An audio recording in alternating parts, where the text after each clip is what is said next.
அண்ணே லைட்டாக பசிக்குதுண்ணே. தம்பிக்கு சாப்பிட்றதுக்கு என்ன வேணும்? ஏதாச்சும் டிஃப்ரெண்ட்டாக சாப்பிடுவாமே. டிஃப்ரெண்ட்டானா பரோட்டாக்கு நண்டு கிரேவி, இடியாப்பத்துக்கு பனக்கற்கண்டு போட்ட தேங்காய் பால் சும்மா அமிர்தமாக இருக்கும். அது கூட அங்கே கொடுக்குற பூண்டு சட்னி சும்மா தோசைக்கு இட்லிக்கு சும்மா சுல்லுன்னு இருக்கும். மதியா நான் கிளம்புறேன்ப்பா, எனக்கு பசிக்குது. என்ன நானும் வரேன், விட்டு போவாதுண்ணே. வீடியோக்குள்ள போகிறதுக்கு முன்னாடி நம்ம சேனல் பேஜை ஃபாலோ சப்ஸ்கிரைப் பண்ணாதவங்க பண்ணிவிடுங்க. தஞ்சாவூர் வல்லம் பஸ் ஸ்டாண்ட் பேக் சைடில் தான் இந்த ஓஜி குட்டி ரெஸ்டாரண்ட் இருக்குது. ரெஸ்டாரண்ட் நேம் ஏசி இட்லி கடை. அண்ணன் பேருக்கு ஏற்ற மாதிரியே பல அற்புதங்களே பண்ணக்கூடியவர். இந்த ஷாப்பில் டெய்லியும் டிஃப்ரெண்ட்டாக நான்வெஜ் கிரேவி இருக்கும். ஃபார் எக்ஸாம்பிள் ஒரு நாள் சிக்கன் கிரேவி, ஒரு நாள் மட்டன் கிரேவி, ஒரு நாள் நண்டு கிரேவி, ஒரு நாள் மீன் குழம்புன்னு அசத்திடுவாங்க.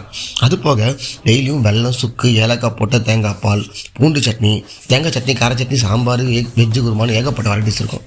நான் இடியாப்பம், தேங்காய் பால், இட்லிக்கு பூண்டு சட்னி அண்ட் சாம்பார், பரோட்டா, கொத்து பரோட்டா, நண்டு கிரேவின்னு சாப்பிட்டோம். டேஸ்ட்டு சும்மா மஜாவாக இருந்துச்சு. காஸ்ட் வைஸ் ரொம்ப பட்ஜெட் ஃப்ரெண்ட்லியாக இருந்துச்சு. மஸ்ட் ட்ரை டிஷ்ஷு பூண்டு சட்னியில் பண்ணுற முட்டை கலக்கி அண்ட் எங்கள் ஸ்பெஷல் தேங்காய் பால் அண்ட் நண்டு கிரேவி சாப்பிட்டு பாருங்கள், வேறு லெவலில் இருக்கும். வீடியோக்கு மறக்காமல் ஒரு லைக் அண்ட் கமெண்ட்டை போடுங்க. ஏசான கடைக்கு போய்ட்டு மஜாவாக என்ஜாய் பண்ணுங்கள்.